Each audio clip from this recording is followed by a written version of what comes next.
condiciones necesariamente afectan el rendimiento de las empresas. Obviamente, cuando nosotros, por ejemplo, a la altura sobre el nivel del mar, ya sabemos, ¿no?, que hay cambios. Con la altura sobre el nivel del mar, ¿qué cambia? La presión, la temperatura, la densidad del aire. En este caso, vamos a decir, con el efecto de la cordillera de los Andes, y que gran parte de nuestros centros, bueno, de nuestra población está, digamos, en esos pisos intermedios bajo los Andes, a decir 2.000 metros, 2.500 metros. Entonces el flujo poblacional está en ese margen, ¿no?, desde cero nivel a ello. Y consecuentemente, donde hay demanda, tiene que haber, pues, instalaciones de sistemas de generación, y donde hay centrales turbogas, tiene que haber. Y lo mismo en la zona de selva. Entonces, en este caso, así como preguntas sueltas que se indican, ¿no?, con la altitud sobre el nivel del mar, la temperatura local aumenta o disminuye. Para estar un poquito metiéndonos ahí, disminuye, ¿no? Bueno, todos han viajado hacia el interior del país y conocen esta situación. ¿Qué más? La presión disminuye, la presión también baja. ¿Y la densidad? ¿Ah? ¿Por qué disminuye la densidad? ¿Ah? Con la misma presión que también disminuye. Pero sí, a ver, la temperatura disminuye, la presión disminuye y la densidad también disminuye. ¿Pero por qué? Si la presión y temperatura, cuando uno siempre busca para los gases, para el aire, nos han hablado en Termo 1, físicas, etcétera, de que el aire se comporta como un gas ideal, pero no es un gas ideal, Entonces, sí puede disminuir. Obviamente, cuando hablamos de gas ideal, presión por volumen igual a R, y ahí le sacamos los. O sea, en este caso, si le aplicáramos eso de manera aproximada, ¿cómo? Fíjense, si en este caso la densidad sería más bien al contrario, ¿no? La densidad es igual a presión sobre temperatura y la constante universal. Sería así, presión sobre temperatura. Entonces, si la temperatura baja, veríamos que la densidad subiría, ¿no? Y no es así, la temperatura baja y la densidad baja. Si la presión baja, sí, pues como es directamente proporcional, diríamos que sí baja. Ahora, ¿quién es el que más influye? ¿La presión o la temperatura para que la densidad baje? ¿Ah? Fíjense, ahí hablamos con gradientes, con cambios, deltas. El delta de temperatura lo hace más a cambiar a la densidad para que baje, o el delta de presión.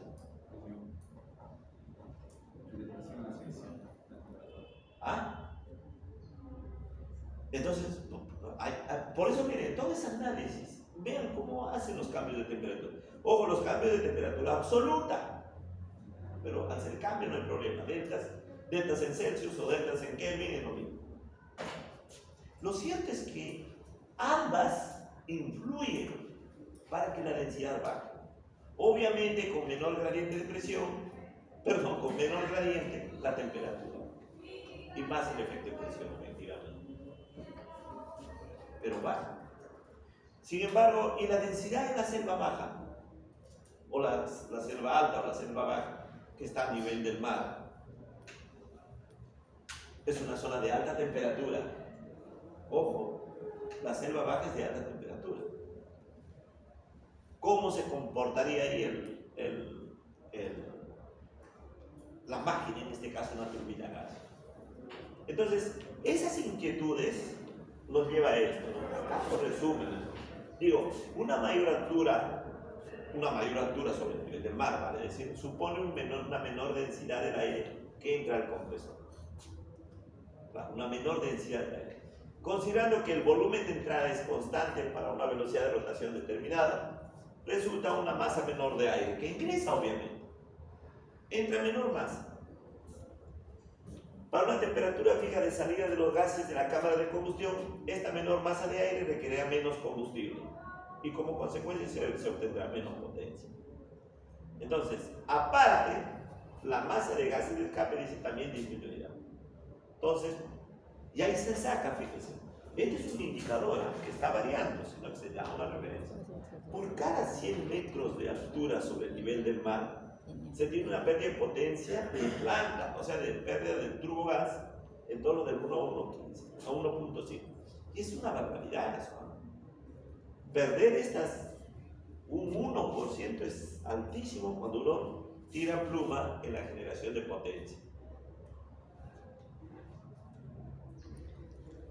¿Hay alguna pregunta ahí? No dejen ahí que está tan dicen solo puro letras. Pero es que tenemos que discutirlo.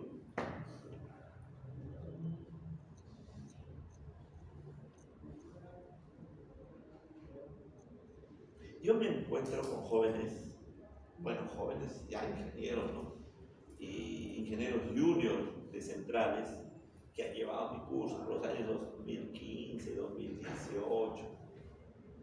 Ya están como incluso unos de planta, unos excelentes profesionales también.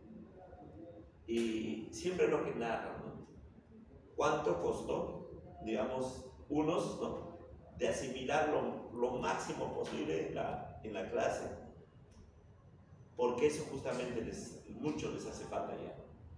Y cuánto también añoran tener una clase ya, justamente cuando ya están ahí. Porque hay una serie, ojo, de conceptos que muchas veces se llevan hasta ahí, hasta esas actividades. Por ejemplo, vi una especie de anécdota bien crítica. Nunca un muy buen operador tenía bien claro el concepto de un regulador de velocidad en una central. ¿Cómo se regula la velocidad? Para conseguir justamente una garantía de flujo de potencia, pues, con frecuencia constante. Entonces, y todo eso para nosotros como mecánicos de electricidad tenemos que conocer. A ver, entonces acá lo que quiero decir también es, ¿no?, si nosotros nos vamos ahí a verlo, la turbina gas, ¿no?, el compresor, cámara de combustión y turbina gas, queremos así imaginando, decir, a ver cómo le sacamos provecho teniendo en cuenta las inclemencias del lugar donde se ha instalado. Es decir, cambio de temperatura, por ejemplo, acá, sacar la cuenta, ¿no?, lo que dijo, 90% humedad. Presión barométrica 750 milímetros de mercurio. Y no 760. Y temperatura del ambiente, ojo que la temperatura del ambiente se mide en el lugar, en la casa de máquinas, no fuera. Ojo, en la casa de máquinas. Por eso vamos a ir, ojalá vayamos a una central para que ustedes vean que el delta de temperatura, la diferencia de temperaturas está en la casa de máquinas, mientras que afuera está una temperatura de 17, 18 grados centígrados. En el ámbito, en la zona donde está el compresor, están a 20, 21, 22 grados. Más aún en la central de Santa Rosa. En Santa Rosa, donde más está en una media de 24 grados centígrados. Santa Rosa en 24 centígrados, donde toma el aire en la casa de máquina. Entonces ya estamos hablando de cambios bastante significativos. Pero cuando vemos en la altura del nivel del mar, sinónimo es, fíjense, más que presión y temperatura es densidad. Acá estamos viendo la densidad. ¿Qué significa la densidad? Es decir, ¿qué es lo que se quiere en el compresor que entre el aire? ¿Caliente o frío? Frío, perfecto. ¿Seco o húmedo? Seco. Perfecto. Entonces, fíjense, esa es la situación. ¿Por qué sería? Porque el volumen del compresor es uno solo, es de fierro y nadie lo mueve. Entonces, la masa de aire es la que nos conviene. ¿Y por qué nos conviene? O sea, las centrales turbogás se caracterizan por trabajar con altas, medias o bajas relaciones de aire-combustible. ¿Ah? Altas. ¿Qué dicen ustedes por allá, por el fondo? Ustedes jóvenes de la clase, ¿no? ¿Altas, medias o bajas? Altas, ¿por qué? ¿Por qué, fíjense, la relación aire-combustible son tan altas? Estamos hablando de 40, 50, 55 de relación aire-combustible. O sea, masa de aire, el flujo de masa de aire es el flujo de masa de combustible. Fíjense que hay usted, por ejemplo, porque así es el principio del ciclo Joule-Brayton y se acabó la cosa. Podría decir así, ¿por qué es real eso? Por eso es que se dice que las turbinas a gas son dragonas, no dragonas, porque trabajan con una relación aire-combustible altísima. Es un principio natural, de alta relación de aire-combustible. Entonces, para eso queremos que un flujo másico lo más alto posible. Pero ese flujo más alto será cuando esté frío y seco.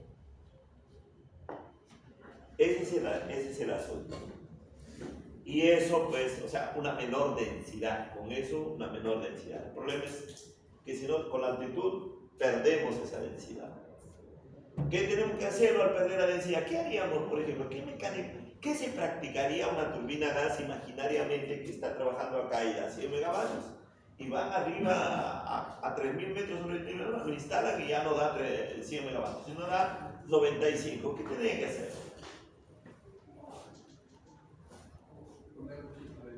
¿Ah? 95. ¿Ah? Filtro, porque ya bajó, fíjese, ya no, como lo digo, la densidad bajó, pero ojo también, el aire en las alturas como la temperatura baja se enfría, pero pierde presión. Ahí está el problema de la caída de presión que ya le va a afectar. Entonces, a lo que yo iba es que ya me baja rendimiento, pero ¿qué medidas correctivas tendríamos que hacerlo nosotros? ¿Quién la va a sentir primero? Vamos a decir así. ¿Por qué baja? Porque la potencia de expansión puede ser la misma o ha bajado un poquito. El problema es que el compresor se ha tornado caprichoso. El compresor, ¿por qué? Porque obviamente para la misma volumen, arriba encuentra menos masa. Entonces, ¿qué se tiene que hacerlo al compresor? Entregarle más potencia mecánica. Más potencia mecánica. Para que, vamos a decir, succione más aire. Haga ingresar más aire. Pero nosotros, como máquinas, como seres humanos, es lo que hacemos, ¿no? Cuando estamos arriba en la altitud, tratamos de aspirar más. Porque nos falta aire, nos aspiramos más. No hay mucha masa, pues. Vamos a decir, no hay mucha masa. Ha variado la masa. Pero bueno, es igualito, la máquina más crítica. Entonces, sacrificio, pues le damos más potencia mecánica al compresor. Entonces, si le das más potencia mecánica al compresor, le estás quitando de la potencia de expansión una cantidad. Consecuentemente, la potencia neta se reduce. Y eso es lo que genera, pues, una baja potencia y consecuentemente un rendimiento, una reducción de rendimiento.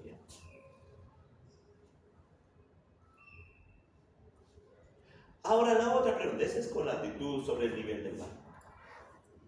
De ahí vamos viéndolo en la otra parte.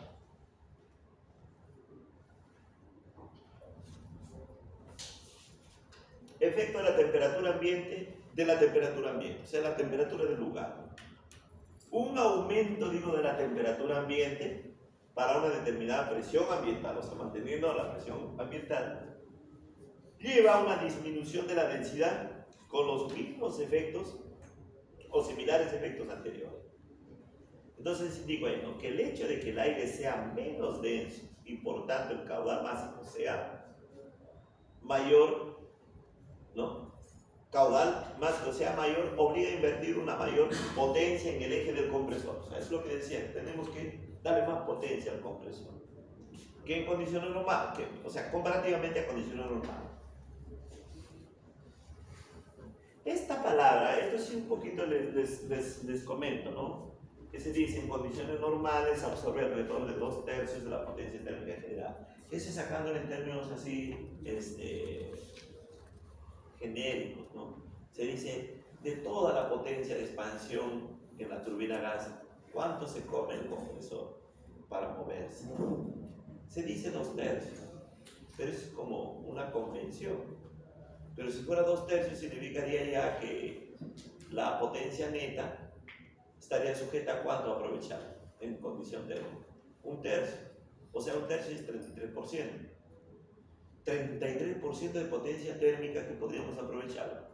Sin embargo, ustedes dirán, pero mire, la TG7, TG8 de Santa Rosa está dando 35 de rendimiento. Pues, ¿dónde está esos 2%? ¿Saben quién lo ha hecho mejor a superar esta condición común? Las actividades periféricas.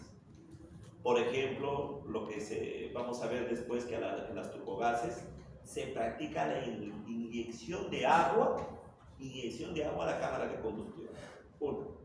Segundo, se practica el apropiado filtro y también enfriamiento del aire al entrar al compresor.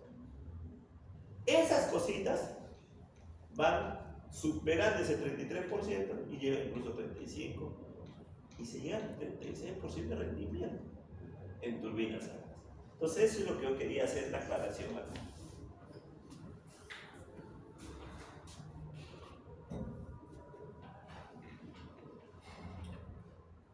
Siempre con inquietudes, ¿ah? ¿No hay preguntas?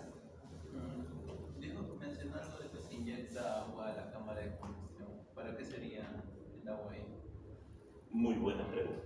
Siempre me voy también haciéndolos imaginar, ojo, yo podría dibujarlo, pero nos va tiempo, pero siempre la imaginación, porque ya entra en termo 1, termo 2. En la turbina gas, los gases producto de la combustión se generan, lo que dijimos por la calidad de combustión que hay.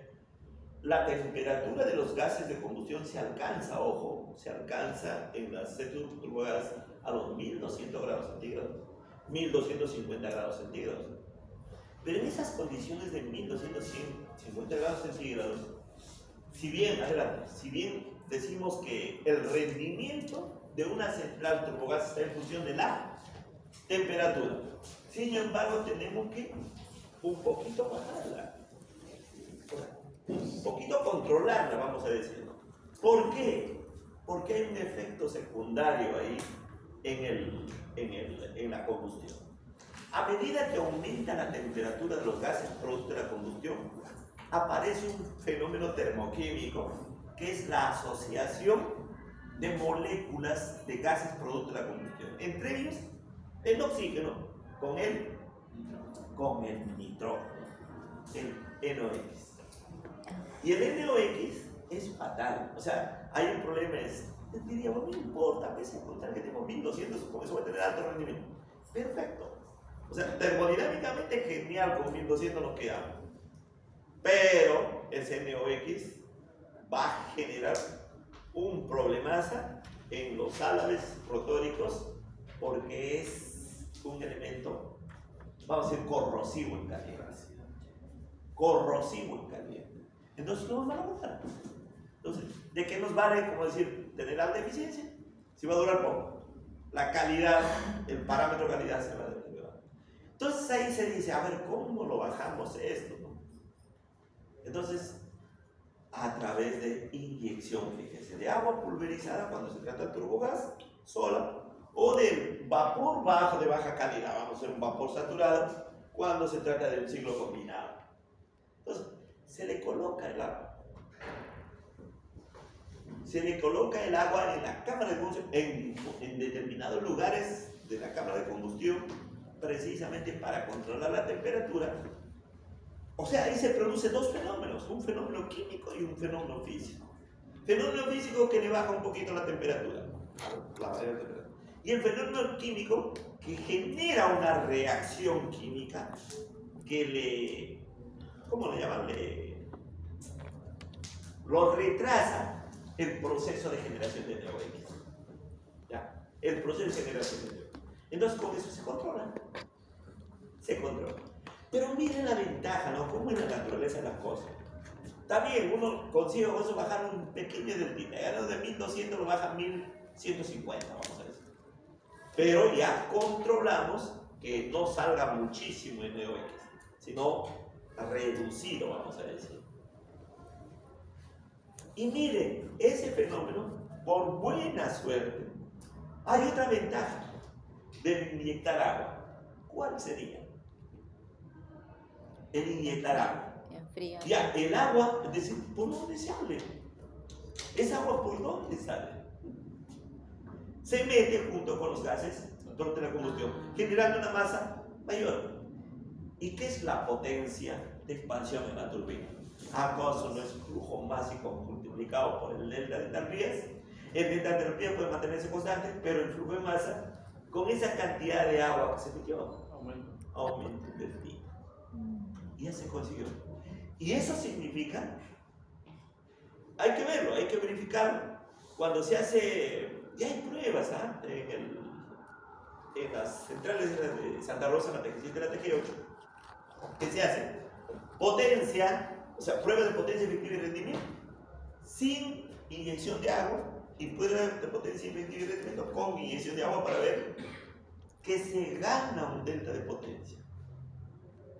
Que se gana 1 megavatio, 2 megavatios de potencia para esa capacidad que tiene 120, 140 megavatios. Entonces, ¿qué ventaja, no? O sea, por un lado se controla con ese vapor, o sea, la inyección de agua en la cámara de combustión. Por un lado, no, se controla el NeoX, y por otro lado se gana potencia. Por ese deltita en el flujo de potencia de expansión en la turbina. ¿Se entiende, no? Ya. Entonces, eso, fíjese, yo les hablo verbalmente, pero lo importante es ahí experimentarlo. Obviamente, uno como operador le dice, sí, ¿cuánto CO2 se pica? Tanto flujo se inyecta. ¿Cómo les nacerá a ustedes? La pregunta es, ¿no? Cuando conocen bien la teoría, de decir, si yo estoy a la responsabilidad de la central, sé los máximos a los cuales no se debe exceder en materia de potencia, o de cualquier variable tal. No me generaría, con esa confianza que tengo en la teoría, no me generaría una inquietud de decir, oye, ¿qué tal si le echo un poquito más de agua? ¿Ah? ¿Y saben cuándo se tiene esa confianza? Cuando se tiene bien la teoría. Porque si no tienes bien la teoría, te vas pero estricto a lo que dice el patrón. ¿El patrón quién es? La norma, el protocolo que te da. Eso siempre quisiera despertar a ustedes porque eso es lo que me ha tocado a mí en mis buenos tiempos y de veras que nunca da mal resultado.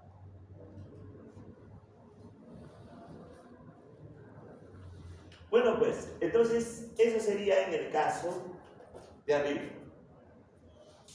Ahora, en el de arriba, tanto la temperatura como de la densidad, y mejor dicho, la altura sobre el nivel del mar, que es lo que varía la densidad. Ahora, cambio de densidad también hay, lo que les hablaba en la densidad, por ejemplo, en Tarapoto, la densidad en Iquitos, en Puerto Maldonado. Fíjese, reducida la densidad, por lo tanto, baja potencia y sin necesidad de subir a la altura, por mero cambio de temperatura, fíjese, ¿no? Cambio de temperatura que está debajo como denominador, vamos a decir, en una ecuación aproximada. Ahora, efecto de la pérdida de carga en la admisión del aire. Eso, adelante. Siempre llegan muy tarde. Viene del chat del trabajo.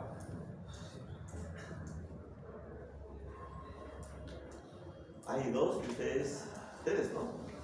¿Usted cómo quedó? Ya se inscribió normal, ¿no? En el curso, en la clase. ¿Sí? ¿Y usted? Usted. Claro. Había usted con otro alumno. ¿Quién era el otro? Que tenían problemas o están en un problemita con... No sé, ya cómo habrá solucionado los problemas. No sé, ¿Ah? No sé cómo habrá quedado el otro. Ay, amigo, ese es. Así también buena respuesta. Cada uno sabe su problema acá y punto.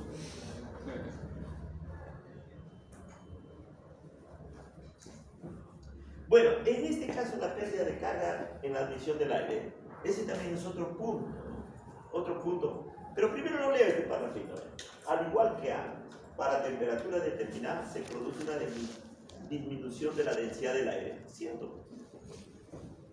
Como es imposible no tener pérdidas de carga en las etapas de filtrado del aire, o sea, la entrada al compresor, y en las conducciones de los gases, se establece que por cada 150 milímetros de columna de agua, o sea, 15 centímetros, 15 centímetros será así, 15 centímetros de columna de agua, será una pérdida de entre 1.5 y 2.5 de potencia, ¿no? O sea, también es altísimo.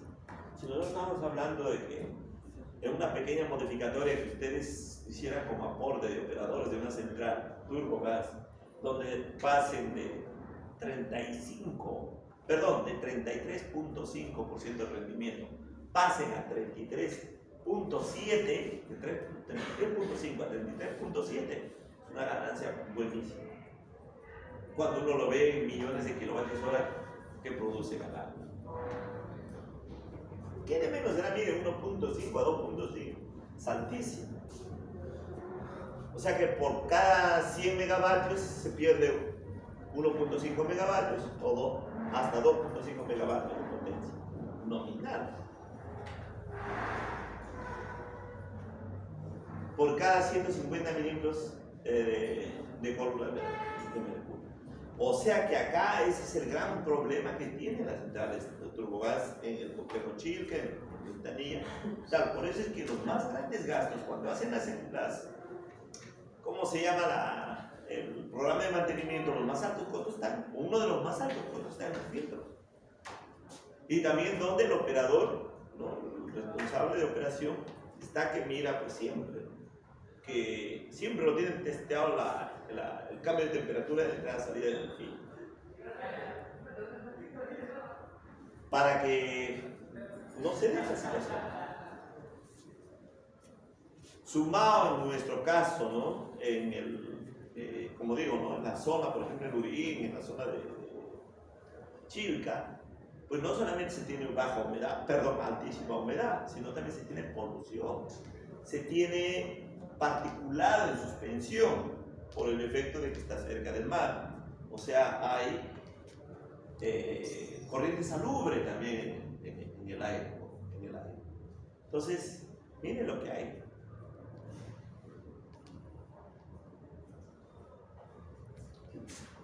Entonces ese es el famoso río. Adelante.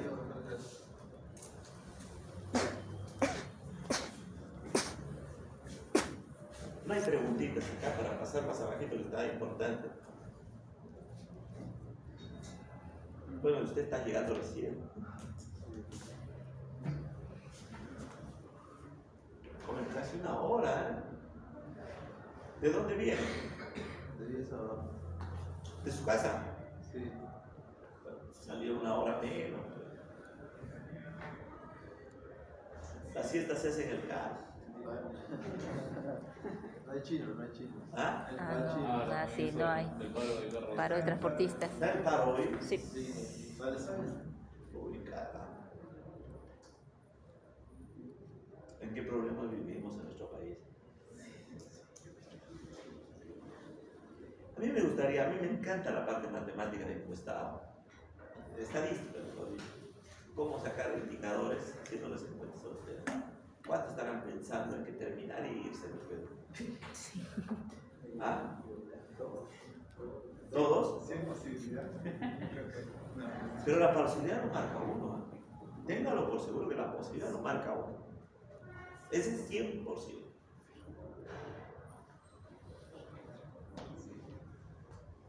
Y volver. ¿De qué quiere ir? Volver.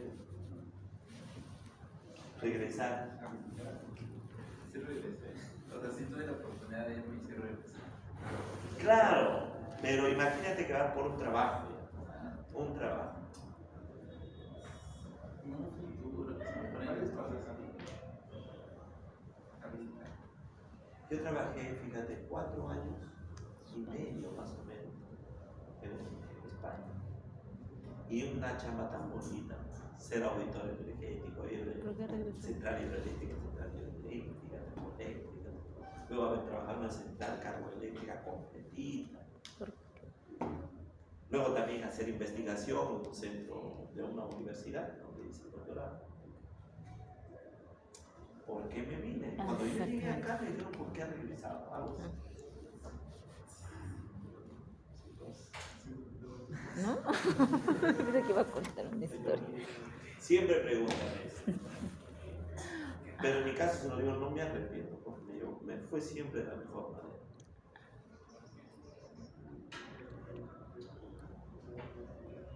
En nuestro país y en cualquier parte del mundo, la forma de tener un perfil bajo es lo más lindo que puedo actuar. El único lugar donde se debe tener perfil alto es cuando le preguntan a uno y sabe defenderse. En ese lugar sí mostrar, bueno, pues, lo que hago con eso. Y eso es recomendable en todo. Por eso, ¿no? Y el caso es que, bueno, los escenarios son diferentes. Siempre Perú ha sido conflictos, siempre. Te revelan las historias, léale a Jorge Basadre, es la misma corrupción que hay hoy. Había hace 40, 50, 100 años y todavía es cíclico. O sea, nunca hay una salida de ahí. Pero quizás un poquito ahí saliéndose. Entonces uno dice, oiga, en Perú de hace 20 años es diferente de lo de hoy. Si ustedes lo ven así, es diferente.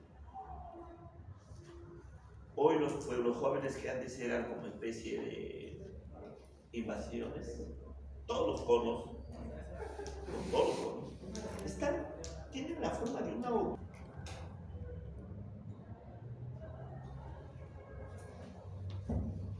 Dice, entonces, el desempeño de una turbina a gas cambia con cualquier variable que afecte el flujo de masa de aire de admisión al compresor. Y con una mayor razón los cambios en las condiciones de referencia, justamente esto. Esta norma internacional es con las cuales el fabricante se escuda, se protege para normalizar su producto y comercializar sobre esta base. 15 grados centígrados, incluso hasta 60, bueno, 40, ¿no? 60 de humedad relativa, y bueno, casi un bar ahí de presión barométrica. Bueno, pues entonces de ahí queda, fíjese uno decir, ¿qué quiero hacerlo? ¿Puedo practicar algo? ¿Puedo practicar algo para poder conseguir mejorar una instalación? Ojo, mejorar una instalación, porque no estamos viendo mejorar el diseño, sino una construcción, una instalación ya de una central turbogás, por ejemplo. Entonces, entre las mejoras está, por ejemplo, el enfriamiento del aire detrás del compresor. ¿Cuáles son las? Porque dijimos lo que queremos es aire fresco y seco, ¿no? O sea, frío y seco. Las principales ventajas que se obtienen al enfriar el aire al entrar al compresor son, bueno, mejoramiento de la potencia y salida, ya lo vimos. Disminución del consumo específico de combustible. Claro, pues. Es decir, eso sería si esto no lo logramos. Si esto no lo logramos, con esto disminuiríamos el consumo específico de combustible. No son las dos juntas necesariamente. Porque a veces se da eso, ¿no? Dice, oiga, gastando la misma cantidad de combustible consigo mejorar ello, pero siempre y cuando enfríe el aire. O bajo la potencia a lo que ha bajado, pero sin embargo, como eso estaría, al enfriar el aire, estaría disminuyendo el consumo específico de combustible. Y el otro punto importante, lo que es, ¿no? La combustión, cuanto más eficiente se hace, se libera de elementos, producto de la combustión, nocivos. El CO2, ¿no? Baja significativamente. Mucho lo estoy apuntando acá, en el fondo, pero no se dice, es que estamos utilizando combustibles eficientes. Es que en las turbogás, ¿qué se utiliza? ¿Qué combustible se utiliza? más comúnmente Gas natural. en las turbogases?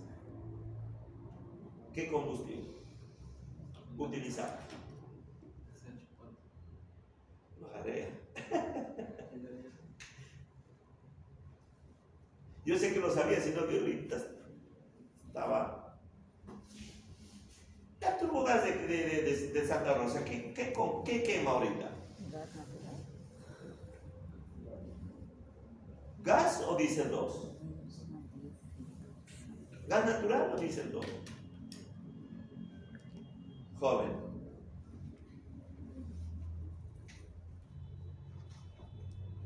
¿Qué dice usted, señorita? Creo que es gas natural porque diésel es más caro. Exacto. Sí, pues, es así. Porque nosotros tenemos disposición del gas natural de camisea.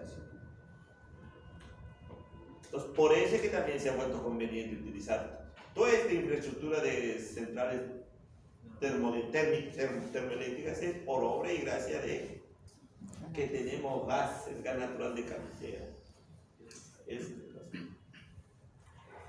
Sin embargo, alguien de ustedes podría decir también, oiga, ¿y por qué también cada central turbogás ciclo combinado en nuestro país está dotada de un tanque de diésel 2 para que también queme?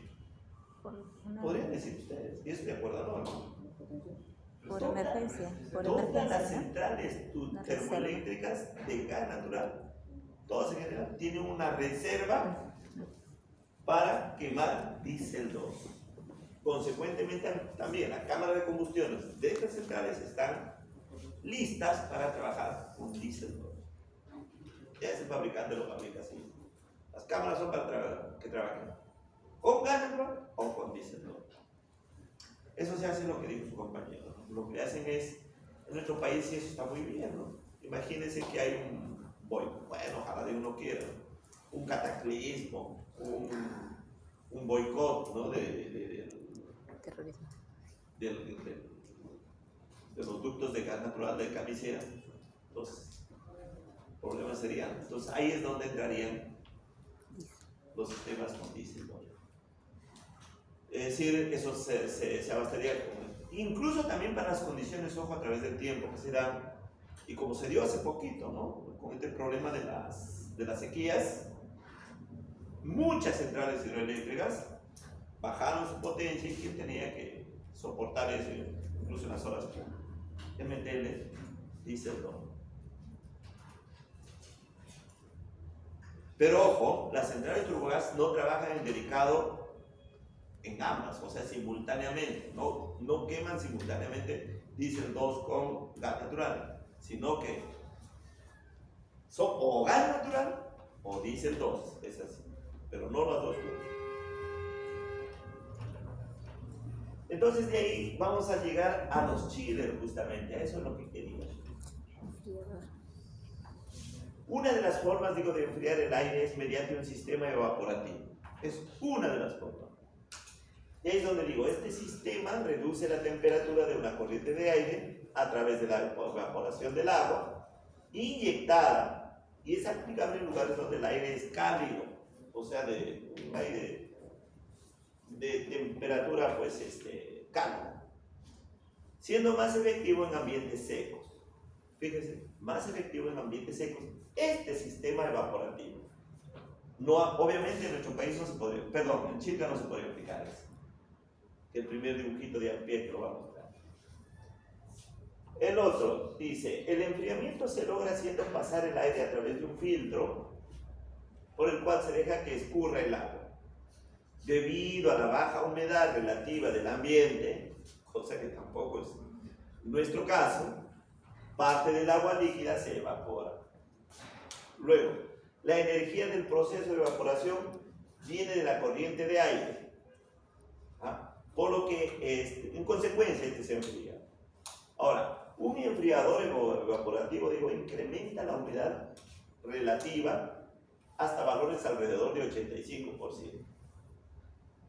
Y finalmente indico, ¿no? La capacidad de enfriamiento de este sistema está limitado por la diferencia entre las temperaturas de bulbo seco y bulbo húmedo del ambiente. Consecuentemente, con estas ventajas tiene sus bajos costos iniciales y facilidad de operación. La pregunta, con esta descripción que se está haciendo acá y que se trata justamente de enfriar el aire mediante este sistema, ¿será aplicable para el caso de Chilca o para el caso de Ventanilla? ¿Ah? No, por favor. Claro, o sea, acá lo que se está hablando, y el dibujito que está en pie, es para zonas cálidas, pero con una humedad bastante baja. Bastante baja. Entonces, al contrario, para aumentar la humedad. Entonces, para eso sirve este diagramita.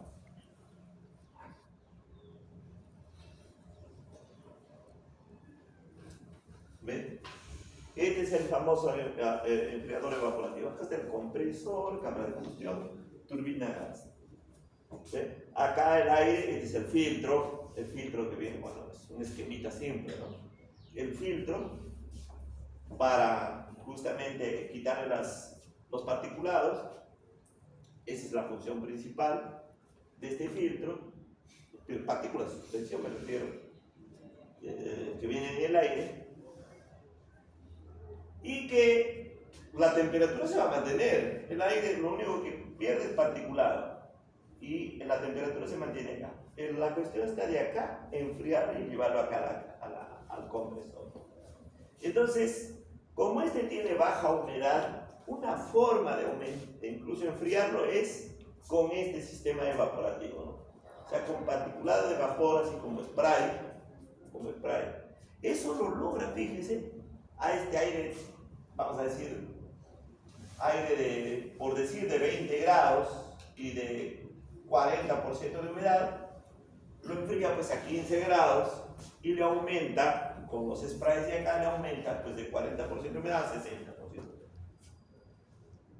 A 60%. Y justo es el que se requiere acá. Bueno, o mejor dicho, el más apropiado para entrar al compresor. Conclusión, entonces, esto sería esta forma de manejar el aire al entrar al compresor. Sería en zonas donde la temperatura es cálida, o sea, vamos a decir 20, en ese orden, 18, 20 y un poco más de grados centígrados, pero la humedad es relativamente baja, 40% de humedad o 30% de humedad. ¿Qué hay lugares? Europa tiene esa característica. Europa es fundamentalmente seco. La zona mediterránea está por el 40% de humedad relativa.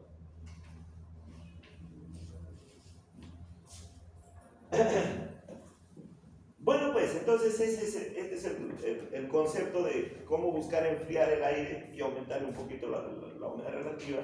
La humedad, la humedad a este aire caliente, vamos a decir. Ahora, ese no es el concepto en nuestro caso, y entonces en nuestro caso sería al revés. Tenemos un aire con 22, 23 grados centígrados, es cálido, pero sin embargo con una humedad bestial, es decir, como dijo 90, sí, pues hay zonas que llegan a 90% de humedad relativa media al año, acá en Lima. Entonces acá al revés tendríamos que poner ya no un sistema evaporativo, sino otro, para conseguir que quitarle humedad, no digo, humedad contenida al aire. No relativa, antes dije relativa, humedad contenida al aire, quitarlo. ¿Cómo lo hacemos? Lo que hace Félix. Miren acá. Esto es un esquemita básico del complejo de Félix.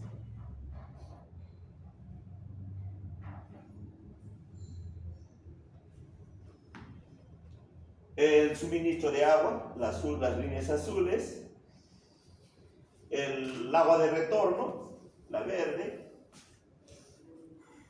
el enfriamiento auxiliar de agua, el agua en la línea naranja, el agua desmineralizada, el agua azul, pero ¿dónde está? Sí está cocido, pero eso ya siempre se tiene que disponer ahí. ¿Alimentador químico? ¿Perdone? ¿Alimentador químico? Un alimentador químico, pero agua desmineralizada. Ah, ya, esto de agua desmineralizada, esta línea acá. Eso es como para reponer agua que de todas maneras se va a perder. De todas maneras se pierde agua. Todo fluido se pierde, nunca es, pues, como se dice, una condición hermética que no se pierde nada. Todos los ciclos y procesos se pierden, fluidos que van al exterior. Entonces tiene que haber un elemento repositor, y ese repositor es este.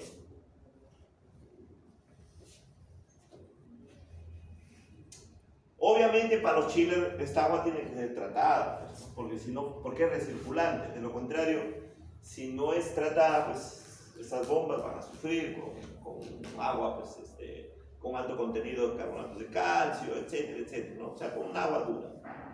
Entonces todo esto es agua tratada. Todo.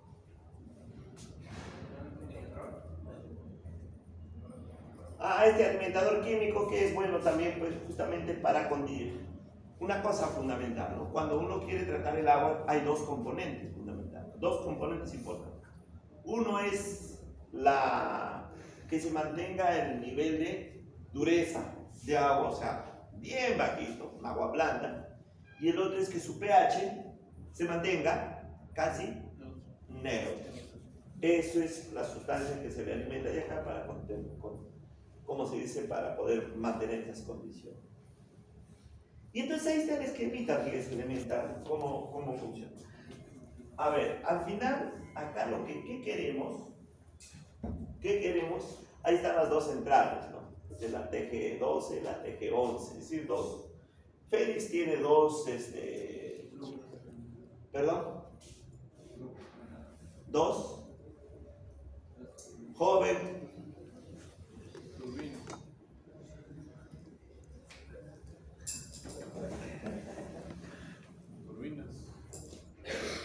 no les conté a ustedes, ¿no? Había un profesor, mi profesor, Abelardo Lubeña Duque. ¿Les suena a ustedes? Abelardo Lubeña Duque. ¿Ah? No. Él dictó el curso de motor, me dictó el curso de motores de combustión interna, que lo dicta actualmente el ingeniero Guillermo Lira Cacho, que fue su discípulo. Él fue asesinado por Sendero Luminoso. Lo conozco. Y el único recuerdo que se le lleva acá, o una memoria, es esa piedra que... creo que ya lo han sacado, pero es una piedra que estaba frente de tesorería. No sé si sigue. Sí, hay una piedra. Ese es Sí. Ahí está, porque hay una frase. Sí, pues ojalá, pero fíjense, ese es el reconocimiento de lo que fue Abelardo acá. Él lo tradujo el libro de Hobach. No sé, ya no sé si utilizan ustedes el Hobach, motores de automóvil, si lo utilizamos. Él lo tradujo, el ruso para. Era un muy buen profesor, pero sí era demasiado soberbio, por un lado. ¿Qué más era? Así drástico, burlón. Un alumno se dormía. Simplemente no le decía que se vaya a sino simplemente lo sacaba. Y hacía que aplaudan los demás. Sí.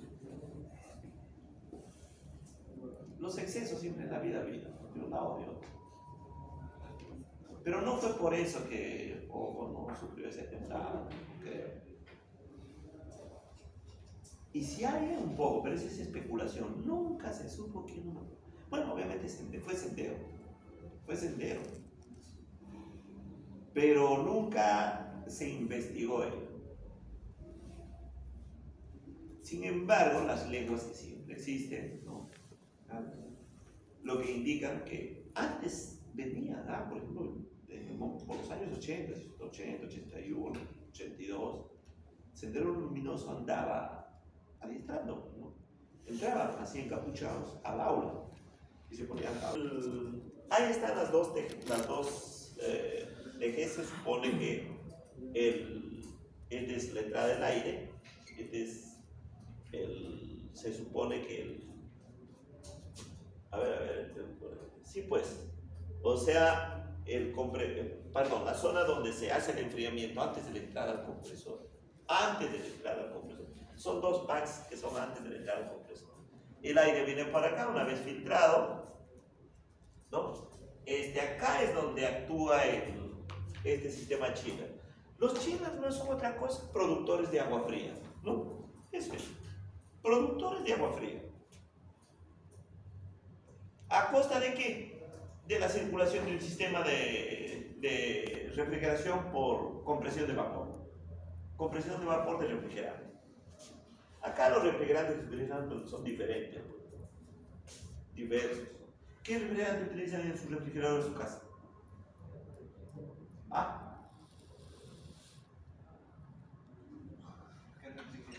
¿Qué refrigerante? Ingenieros mecánicos. R32, creo. Es un freón, pero es un freón. Un R11, R2, R134, 134B, A. ¿Ah? ¿Pueden creer que ustedes todavía hay muchas refrigeradoras en nuestro país? Nuevita que trabajan con R2. El refrigerante de fluorocarbonado 2, R2, que es reconocido en otros países, bueno, de que ese refrigerante es altamente contaminante, o mejor dicho, deteriorante en la capa de ozono, y por eso es prohibitivo. Sin embargo, se comercializa.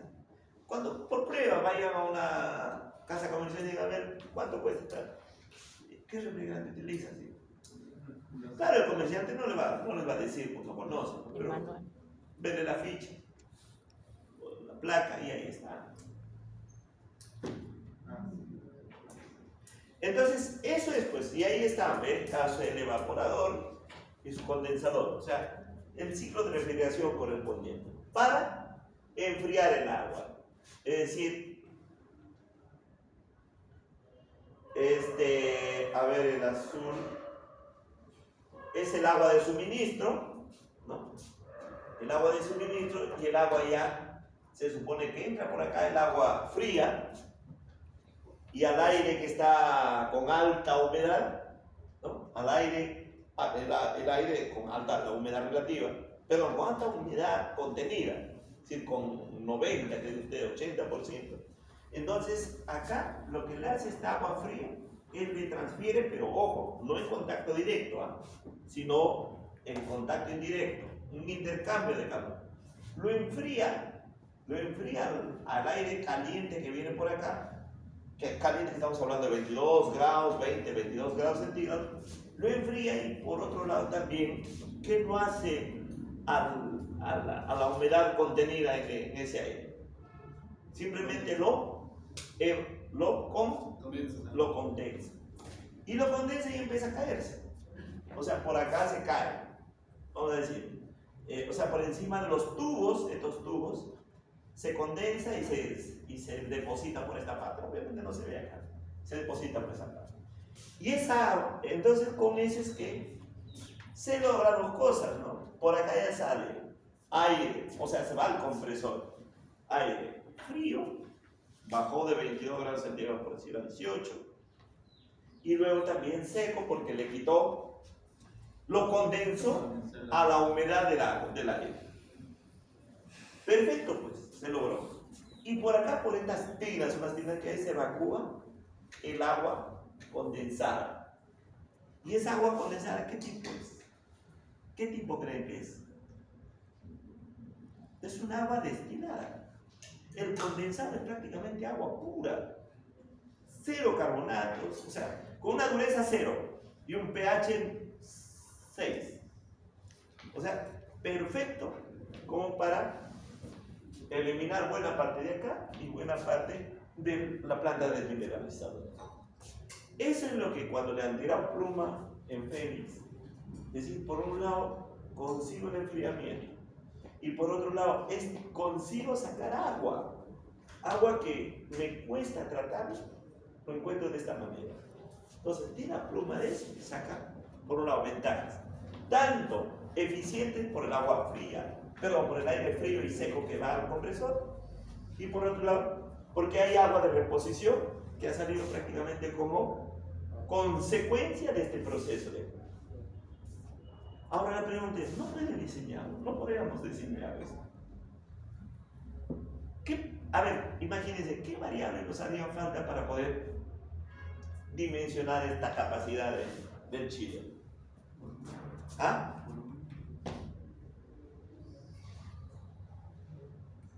Primerito, la humedad relativa, la carta sincrométrica de caracterización de la humedad del aire.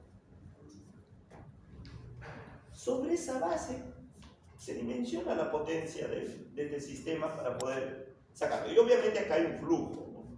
Hay un flujo de entrada de aire. Ese flujo guarda muchísima relación porque es flujo másico de entrada. Entonces, flujo de aire, carta sincrométrica y punto. Con eso dimensionamos este sistema de chile.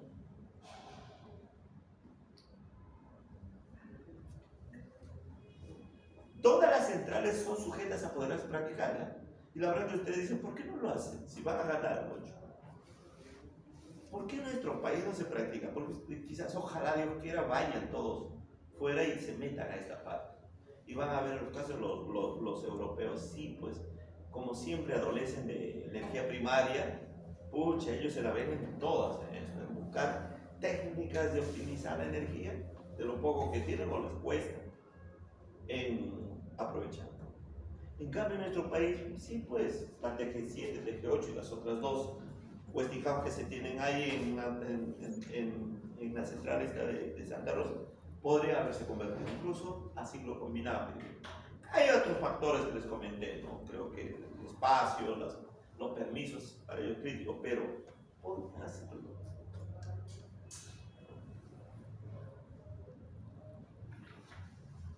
¿Alguna pregunta? ¿Está claro ahí? Pero ahí también se podría aplicar lo que mencionó hace un rato sobre inyección de aire en la parte de la cámara de combustión. Agua en la parte de combustión. Claro, pues fíjate, esta agua de acá, purita, vamos a decir, destilada plena, ¡pum!, meterlo a la cámara de combustión. Pero ¿se aplica allá en Phoenix o no se está aplicando? No, en Phoenix, fíjese, se aplica esto, pero no se aplica el agua. En cambio, en Santa Rosa se aplica el agua, pero no se aplica esta parte, ¿no?, del enfriamiento correspondiente.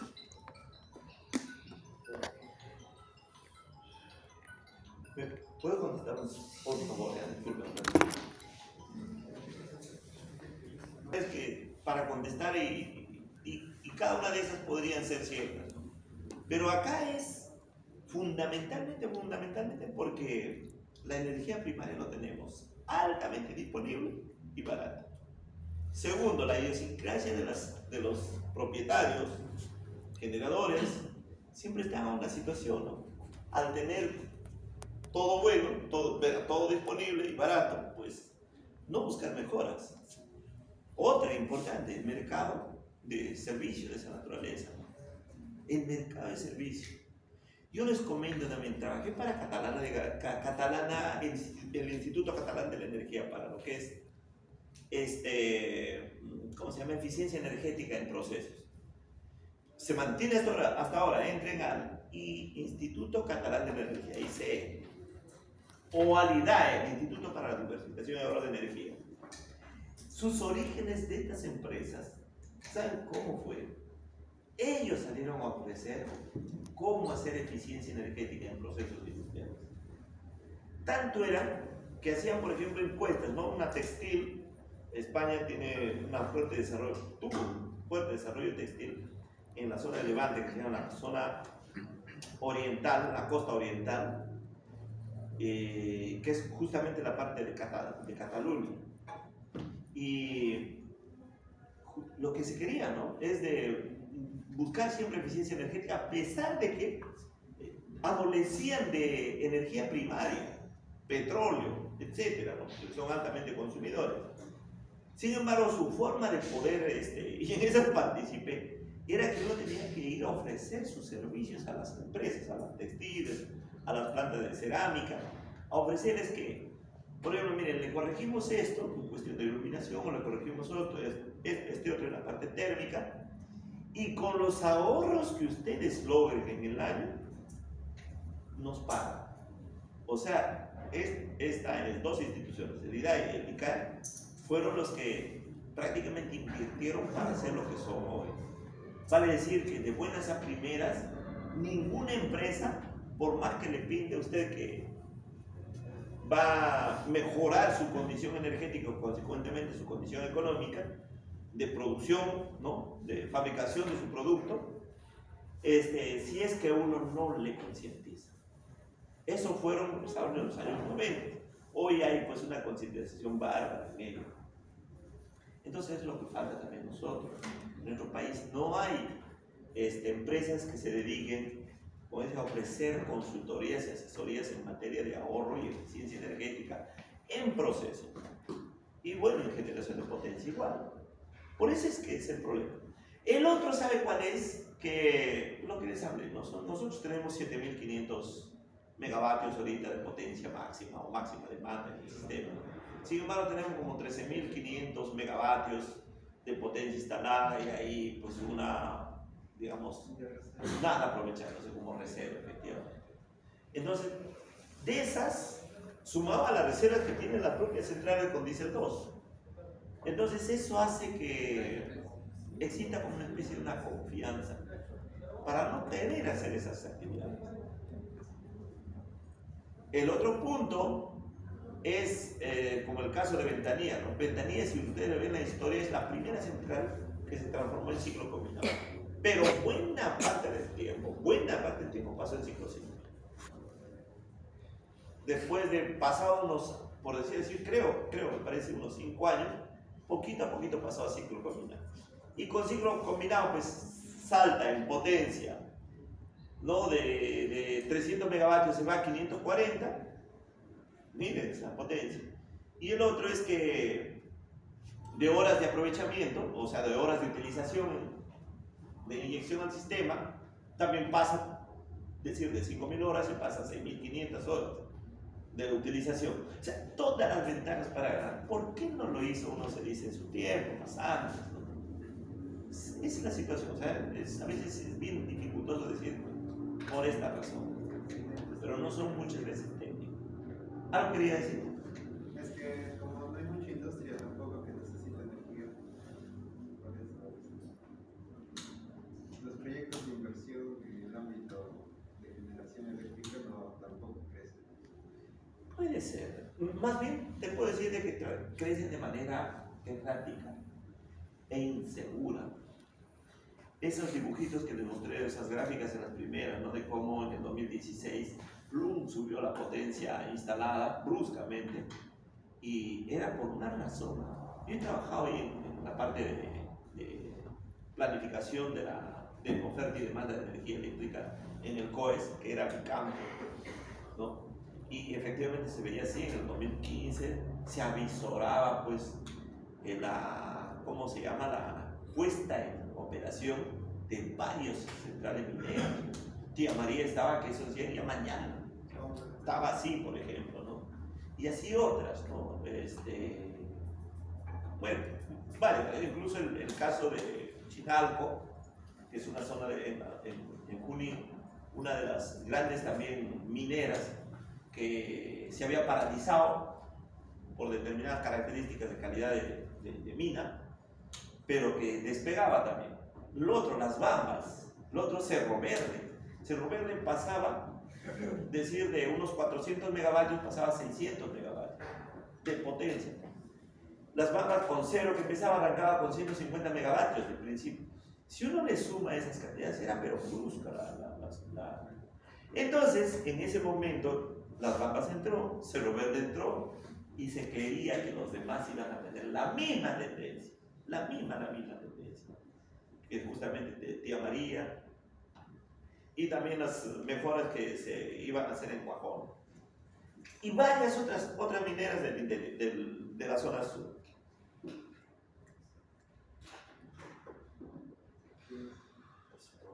Pero era una cantidad fuerte, ¿no? Llega ese conflicto que deben acordarse ustedes de que se tumban al gasoducto del sur. Eso fue uno de los problemas. O sea, se cayó en la instalación del gasoducto del sur.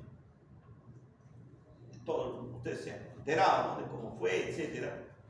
Y al final, eso es lo que prácticamente repercutió también en la parada o frenada del desarrollo de las nuevas centrales o plantas mineras por el continente.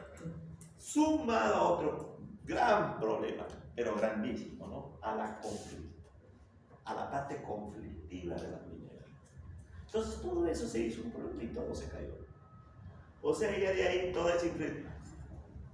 Lo que se dice siempre es, ¿no? Quien manda es la demanda. Quien manda es la demanda. Sobre la demanda, fija tus proyectos de oferta. Y así fue, pues. La oferta lo hacía el COES. La demanda, estudiándolo la demanda. Pero la demanda se frenó. Y cosa que la oferta se cayó. Y entonces ahí quedó todo. Desde el 2016, 2017, ya las cosas han ido de una manera bien pequeñita, creciendo. Si ustedes le ven al PBI, también 2016, 15, 16, de ahí empezó a caer. Entonces, todo está correlacionado. Tanto uno puede decir que entonces, ¿cuál es el efecto, no? Si unos dicen, pues, entonces el gasoducto del sur no se llevó a cabo porque ya estaba, digamos, direccionado a manos malas de construir. Así, de manos malas. Pero igualito, miren, si se hubiera construido, se hubiera sido mejor. Aunque lo hayan hecho sobredimensionado en cuestión económica. Lo estoy hablando, fíjense, en cuestión real de las cosas. Aunque lo hubieran dimensionado. Vale. Y una última cosa que creo que sería pertinente también, que ustedes seguro tienen sus opiniones acerca de lo que es Petroperú, ¿no? En este caso, la refinería de Talara. Todo el mundo dice, pucha, que es una inversión pésima, pues, que todavía siguen estos tales o cuales, y entienden ello. Pero si bien este gobierno es pésimo para todos, está clarísimo que está, pero mal. Pero los pasivos de los anteriores gobiernos es la misma cosa. En la ampliación de la refinería de Talara, yo lo he llevado, lo he analizado en COES. Arrancó con $1.000 millones para hacer lo que era. $1.000 millones. Con la mejor tecnología correspondiente y se justificaba. Arranca el proceso de construcción, existen los contratistas y empieza el proceso. Viene otro gobierno y lo tumba y dice, lo paraliza, ¿no? Y dice, esto no debe ir, o cual, un antojo tremendo. Lo paraliza. Pero ¿saben quién lo paraliza? Son los contratistas. Los contratistas tienen un negocio ahí, digamos, un compromiso correspondiente. Y ellos cobran, se paralice o no se paralice la obra. Entonces eso ha sido, pues, a través del tiempo, ¿no? Pues, no sé, creo que algo de $7.000 millones se constituye que es la deuda que tiene o ha costado, simplemente por paralizaciones a través del tiempo, no por incapacidades técnicas, sino paralizaciones padrísimas. Obviamente a estas alturas, pues hacerlo funcionar y que recupere capital, a pesar de que ya es una central terminada, la refinería de Talara, si ustedes pueden verlo, está funcionando, con tecnología punta. Pero requiere dinero, inyección de más dinero para que pueda, pues, seguir funcionando. Ojo, y no lo digo por una cuestión de este gobierno, nada por el estilo, sino más bien es porque debería recuperarse, aunque sea de alguna manera. Pero véanlo, analícenlo, no lo que se dice, sino más bien la parte técnica. Recurran a ello. Para terminar ahí, la refinería de Talara, saquen el pluma nomás. Si se estuviera operando normalmente, tiene una central de cogeneración de 100 megavatios de potencia. Una planta de cogeneración de 100 megavatios de potencia. ¿Qué significa la planta de cogeneración? Significa que con los gases combustibles del sistema FlexiCoker, que se le llama un sistema de ¿cómo se dice? Conseguir a un petróleo duro, pesado, transformarlo todavía en gasolinas, es el FlexiCoker. salen residuos combustibles. Esos residuos combustibles se produce vapor, genera potencia eléctrica gratuita, porque son residuos. 100 megavatios. Saquen su cuenta. 100 megavatios dedicados a unas 7.000 horas al año, y considerado de que, ojo, en esa zona el costo de kilovatio hora generado, ¿cómo se llama? A precio spot, a precio de competencia correspondiente, está en los 10 centavos de dólar de kilovatio hora. Pues es una zona deficitaria de generación de fibra.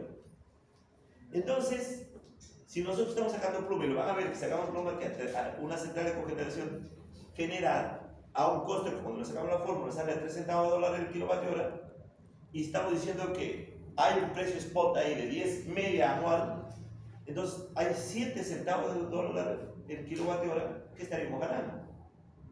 Multipliquen 7, escuchen, 7 por ¿cuánto? 100.000 kilovatios, 7 sobre 100 por 100.000, y por las horas de utilización 7.000. ¿Cuánto sale? Sale una millonada de dinero al año que podría con eso uno recuperar una fuerte cantidad para ese proceso de, ¿cómo se llama?, de operación competitiva de esa planta. Solamente fíjese con energía. Pero eso no lo sacan, pues acá hay siempre intereses de otra naturaleza. A la caja chica. Lo otro, ojo, el cargo que tienen los sueldos ahí, lamentablemente, son pues una exageración del Estado. Es una exageración del Estado. Qué bueno fuera si fueran competentes, esa es la cosa. Si fueran competentes y pusieran verdad, que se les pague lo que fuera. Pero no son, pues. Parte política también tiene ahí.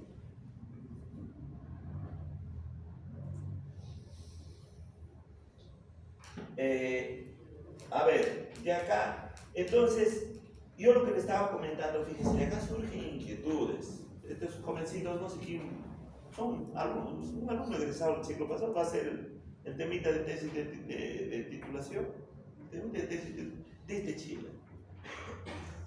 ¿Qué va a hacer lo que viene? A ver, ¿qué es lo que va a hacer? Creo que les comento, vamos a facilitar.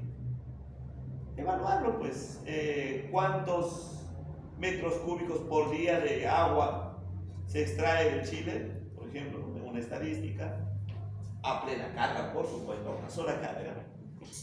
Luego, la potencia que se genera, ¿no?, y su rendimiento correspondiente en esas condiciones. Esos resultados, compararlos cuando no tiene Chile. Y datos para cuando no tiene Chile, también la tiene. Entonces, lo compara eso, la saca. El aporte. Esa es la tesis.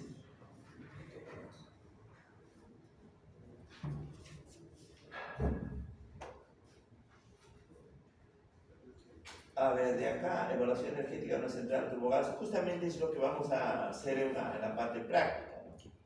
La evaluación energética de la central turbogas. Luego de acá, esto es lo que vamos a pasar es a lo siguiente. ¿Dónde está esto?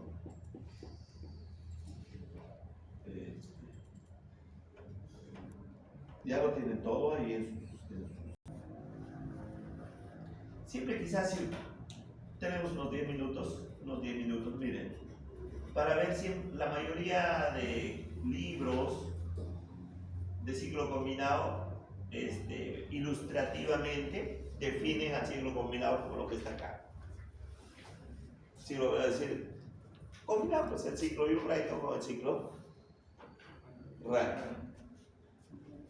Y de eso se saca la potencia que sale de acá, esto menos esto, una neta, ¿no?, que es el centro turbogas, más la potencia que sale de acá, que es la expansión casi total en potencia eléctrica, y la suma de esas dos sería la potencia total. Y la potencia de entrada, lo que quema el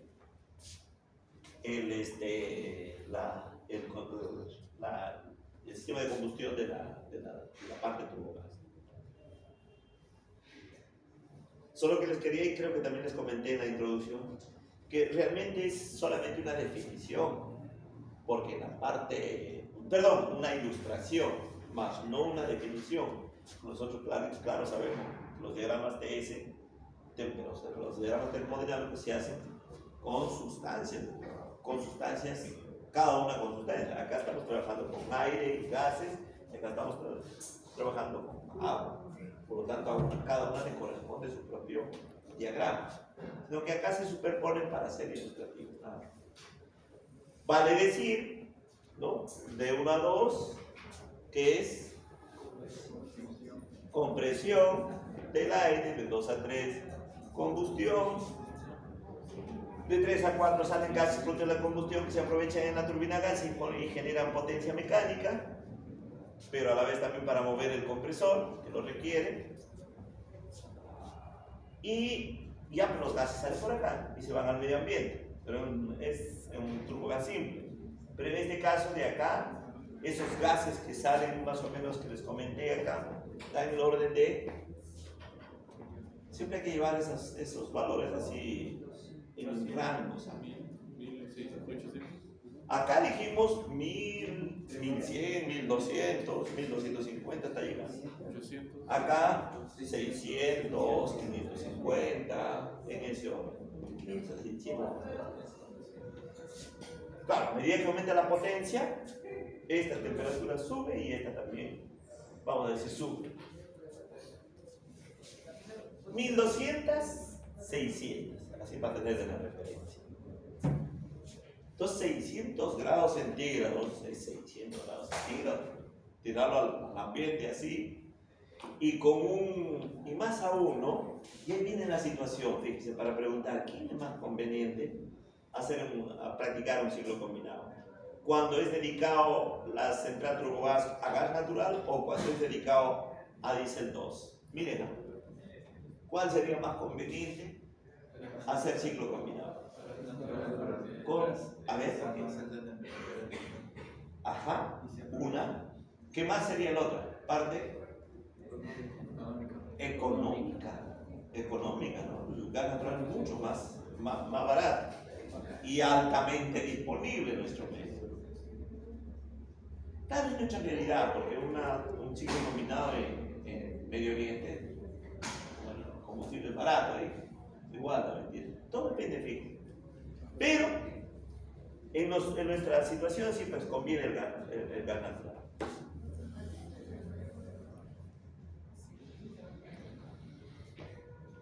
Varias razones del gas natural, ¿no? ¿Por qué el otro es del gas natural que no tiene? Vamos a ver, uno de los componentes que sí tiene el petróleo, por más fino que fuera, que es el diésel 2. El azufre, perfecto, el azufre. El gas natural es casi nula su contenido de azufre, casi nulo. Por lo tanto, es una ventaja, después vamos a ver en los arreglos de los ciclos combinados. ¿Por su baja densidad también podría ser? ¿Del gas natural? No, porque fíjese, acá lo que estamos hablando, mientras que el combustible gas natural es, como su nombre lo indica, está en gas, no está en condición líquida. En cambio, el diésel 2 se mide en cuestión energética por su condición líquida. ¿Se podría hacer un ciclo combinado, pero ya futuro hidrógeno verde?